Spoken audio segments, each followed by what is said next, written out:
Bonjour à tous, mon équipe TZA, oui c'était ça, Team Zondag Artikel, très très chouette. Vous êtes toujours là, c'est magnifique. J'espère que vous avez aimé mon bubble. Je ne sais pas ce que je suis en train de faire avec mon écran là, pardon. Et donc nous allons lire l'article 41 et vous trouvez évidemment le lien ici en dessous. Et donc nous allons sur le site de la commune qui se trouve ici, Overijse, gemeente Overijse. Et Overijse se trouve exactement sur la frontière linguistique en Belgique. Ceux qui ne sont pas belges, ben donc la Belgique est divisée en deux horizontalement, les Flamands au-dessus et les Wallons en dessous. Et Overijse se trouve exactement plus ou moins au milieu, en dessous.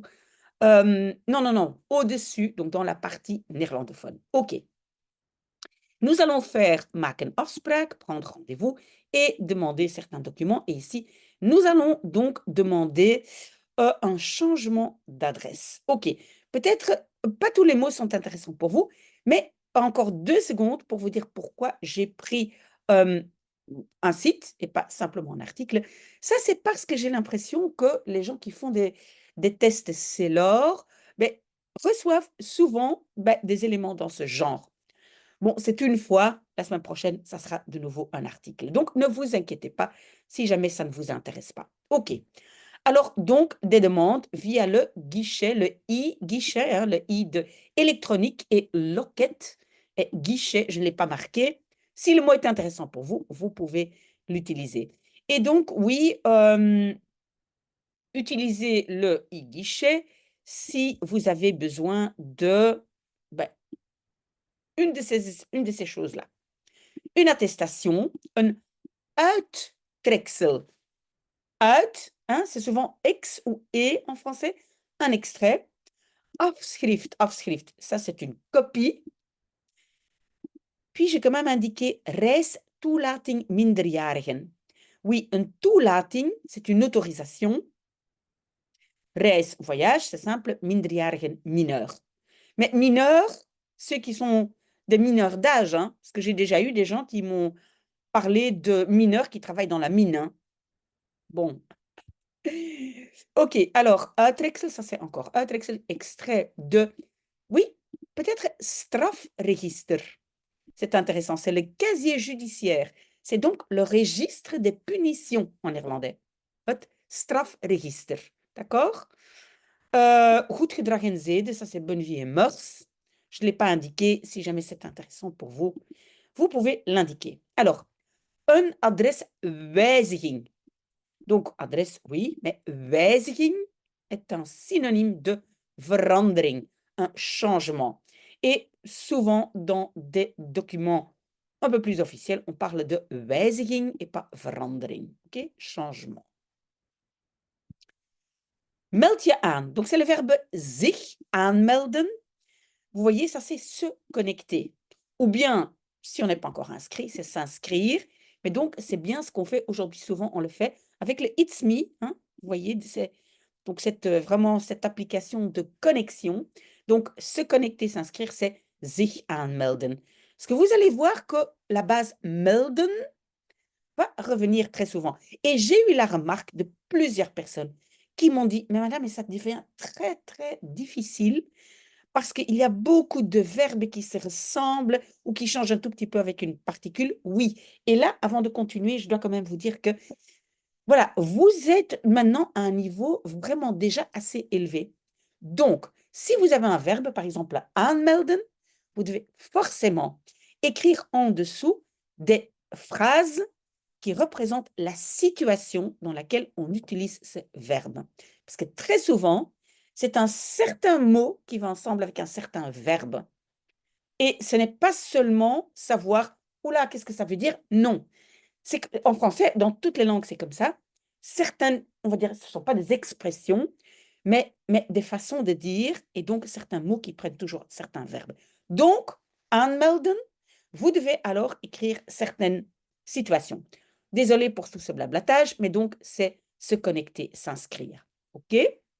Et donc, nous sommes dans prendre rendez-vous, afspraak maken en néerlandais. Alors, ils disent donc si le e-guichet ne peut pas vous aider, alors vous prenez rendez-vous. Prendre rendez-vous, tu peux le faire jusqu'à 45 jours op voorhand. Ça, c'est important. À l'avance, op voorhand. Et puis, inplannen, c'est planifier. OK? Vous prenez rendez-vous par produit. Les produits pour le service burgerzaken, je pense qu'on l'avait déjà eu, état civil, burger civil, ou aussi citoyen. Un burger, c'est un citoyen. Donc, pour ces produits-là, on peut bien... Ah oui, on peut prendre rendez-vous en ligne.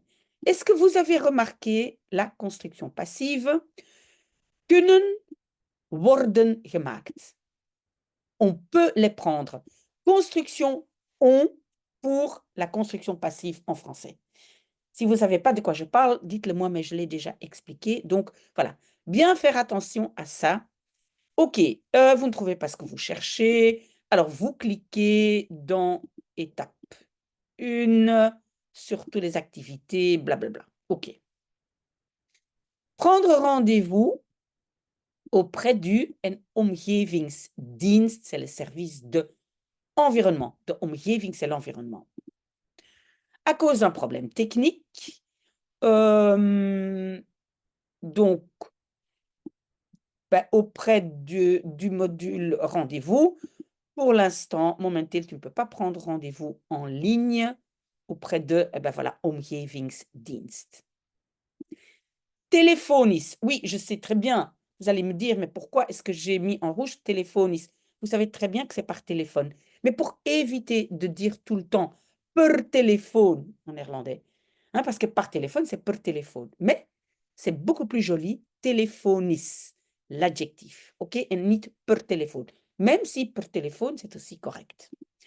Donc, par téléphone, prendre un rendez-vous, voilà, on peut le faire durant les heures d'ouverture. OK. Vlot bezoek bij de loketten. Oui, le mot vlot, très important, je ne sais pas si vous le connaissez, c'est-à-dire fluide, facilement, prendre rendez-vous facilement.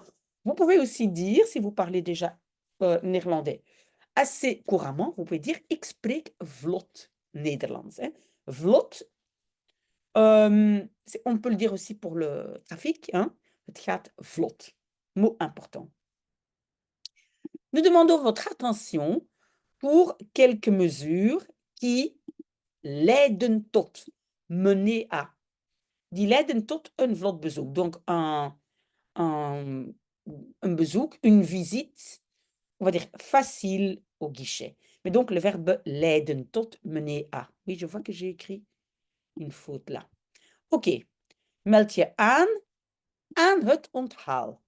On a deux fois à, mais donc le premier aan, c'est la particule séparable. Zich aanmelden. Hein? On l'a dit avant, sich aanmelden. Donc, c'est connecté. Ah oui, oui, mais vous voyez ici, sich aanmelden, c'est se connecter, mais ici, c'est s'annoncer en personne. Donc, ça aussi, vous mettez ça comme deuxième phrase. D'accord? Donc, vraiment très important. Comme j'ai dit, par situation, une phrase. Et puis, donc, le premier aan, c'est la particule séparable. Ici, c'est la préposition à l'accueil. Je l'ai mis ici, à l'accueil.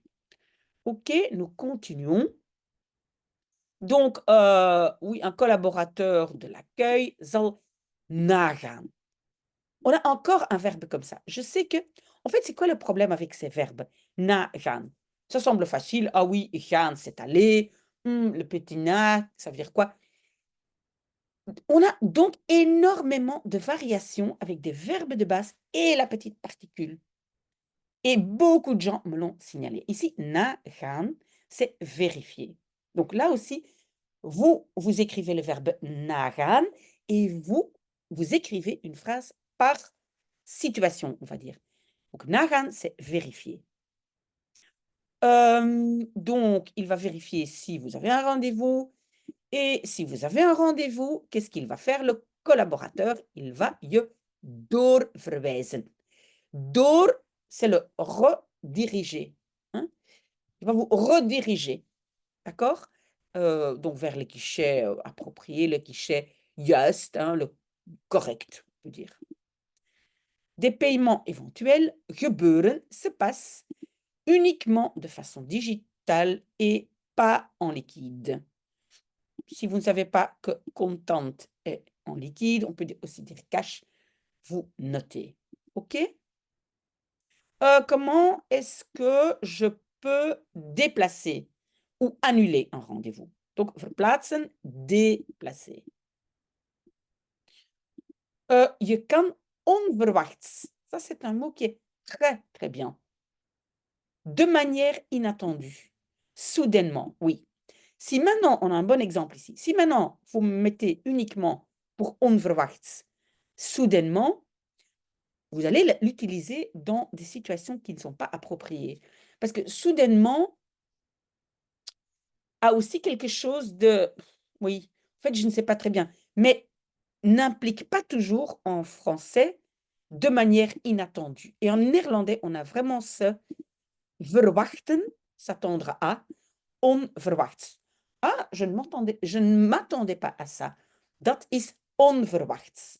Donc, ce mot onverwachts, très, très bien, de manière inattendue. Et donc, vous écrivez une phrase, par exemple, vous voulez dire à votre chef, ik ben onverwachts ziek geworden. Je suis tombée malade, onverwachts. OK? Déplace ou annule ton rendez-vous. Zo, oui, ce petit mot, je pense que vous le savez, veut dire ainsi. Ainsi, nous pouvons aider plus rapidement quelqu'un d'autre. Dat kan, on peut le faire. Hein? Donc en ligne, via mail, par téléphone, hein, vous voyez, téléphonisch. Aangifte van adreswijziging. Aangifte, c'est déclaration. Aangifte doen. Mais par exemple, ça peut dans certains cas aussi être déposer plainte. Donc à nouveau, donc ici, vous marquez comme phrase exemple, ik doe aangifte van adreswijziging, de changement d'adresse. OK? Je kan, donc vous pouvez melden. Vous voyez, nous avions aanmelden, qui est ou bien se présenter au guichet ou s'identifier sur une plateforme, se connecter. Mais si la aan n'est pas là, melden, ça veut dire signaler. D'accord? Signaler. Donc, voilà. Tous ces verbes de base, pas faciles. Écrivez une phrase qui est claire et qui montre la situation. Donc, vous pouvez signaler un changement d'adresse via mail ou via le guichet. Et puis, onderaan deze pagina. En bas de cette page, onderaan. Bovenaan, onderaan. Hein? Ce sont aussi des petits mots. Si nécessaire, tu peux aussi langskomen, passer personnellement, donc au service, burgerzaken, état civil. Ça, j'avais déjà indiqué. Inhoud, le contenu. Donc ici, on va parler du contenu, des conditions, la procédure, etc. etc. Donc, si vous déménagez, vous devez donner votre nouvelle adresse binnen de 8 werkdagen. En déant les 8 jours ouvrables. Ouvrable, mais en néerlandais, on va dire jour de travail. Je ne sais pas si vous avez vu un peu la différence. Donc, jour de travail en néerlandais, jour ouvrable en français. Donc, en déant les 8 jours. Aangeven, hein, donc déclarer auprès du service, blablabla, de votre nouvelle ville ou commune. Mais aussi, mais si vous déménagez dans la même commune, vous devez aussi aangeven, déclarer. OK? Aangeven, déclarer. Ça, c'est le verbe officiel aussi. Par exemple, si je veux déclarer quelque chose à la police, hein, de politie aangeven. C'est faire la déclaration officielle. Ça ne veut pas dire déclarer, dire quelque chose. D'accord? J'espère que vous comprenez ce que je veux dire. Les conditions, donc, vous pouvez déclarer votre déménagement. Hein, donc, de verhuis, c'est le substantif de verhuizen. Donc uniquement si vous avez effectivement déménagé et on n'oublie pas que tous les verbes de changement en néerlandais, sont conjugués avec être. Ik ben verhuisd. Pourquoi c'est un verbe de changement? Ben, j'habite dans une maison et X temps après, j'habite dans une autre maison. Verbe de changement, d'accord? La procédure, vous devez donc déclarer ce changement, dans la commune où la nouvelle adresse gelegen is, se trouve, est située, gelegen zijn. Gelegen zijn, se trouver géographiquement. Donc, vous pouvez le faire en ligne, vous pouvez passer. OK, tout ça, on connaît déjà. Pour donc door te geven, transmettre, c'est doorgeven. Pour transmettre le changement pour het hele gezin, toute la famille, mais c'est la famille nucléaire. Gezin, parents, enfants. Het volstaat. Ça, c'est très joli aussi. Het volstaat. Il suffit de. Het volstaat dat. Un des membres majeurs de la famille, donc que cette personne fasse de aangifte, cette qu'est-ce qu'on avait encore fait? Qu'est-ce qu'on avait encore dit? Aangifte doen, déclaration. Donc pour pouvoir le faire, vous avez besoin d'une preuve d'identité geldig. Geldig, valable. Ça aussi, hein, c'est un mot qui revient toujours. Et puis, mais peut-être vous le savez, mais Rijksregisternummer, c'est le numéro national. C'est le numéro du registre du royaume. Rijksregisternummer. Parce que souvent, donc pour les tests de Saylor, et on doit faire une compréhension à l'audition ou à la lecture, Rijksregister, c'est quoi? D'accord? Donc le contrôle de domicile et adaptation des documents. Donc, après la déclaration, c'est qui fait la vérification? De wijkagent. C'est l'agent du quartier. Pardon. L'agent du quartier ou un fonctionnaire compétent. Je trouve ça un peu bizarre, comme s'il y a aussi des fonctionnaires incompétents. Ici, c'est un compétent. Non, en fait, ça veut dire, c'est donc une personne qui a le droit de le faire. Hein. Bevoegd. Bevoegd, ça veut dire celui qui a le droit de le faire. Compétent. Je me demande s'il n'y a pas un autre mot en français. Oui, on peut dire à une personne, par exemple, si maintenant, ce n'est pas un policier, mais une autre personne qui vous donne une amende, hein, par exemple sur la route, vous pouvez dire U bent niet bevoegd. Vous n'êtes pas compétent à donner des amendes. Donc, j'espère que vous comprenez bien parce que c'est un mot important, bevoegd. Donc, il va voir si effectivement vous habitez sur donc l'adresse que vous avez donnée est votre hoofdverblijfplaats, l'endroit de séjour principal. OK? Et puis après, contrôle de votre nouvelle adresse. Oui, il y a beaucoup de blablabla. Hein. Vous êtes invité de aanpassen, adapter votre carte d'identité. Et donc, pour ceci, vous avez besoin de quoi? De votre carte d'identité met PIN-code. PIN-code, c'est le code secret. Et aux Pays-Bas, on dit souvent pinnen. On ne demande pas, en Flandre, on demande bankcontact. Hein. Vous arrivez dans un magasin, vous voulez payer, et on demande bankcontact ou bankkaart. Qu'est-ce qu'aux Pays-Bas, on demande pinnen? Et franchement, je me rappelle, j'étais à Amsterdam il n'y a pas si longtemps, et je me dis, mais qu'est-ce qu'on me demande? Ah oui, pinnen, ça veut dire payer par carte. OK, à partir du moment que votre carte d'identité est adaptée, vous devez aussi op de hoogte brengen. Je pense que vous connaissez déjà op de hoogte zijn, être au courant, mais on peut aussi op de hoogte brengen, mettre au courant de ce changement d'adresse. Donc, les instances, voilà, les instances etc. Blablabla. On ne doit pas tout lire, mais il y a des mots qui sont quand même intéressants. Alors, oui, inschrijvingsbewijs, la preuve d'inscription de véhicule. On ne dit pas la preuve d'inscription. En français, on dit... en fait, c'est très bizarre. On dit carte grise, alors qu'elle est rose, ou on dit certificat d'immatriculation.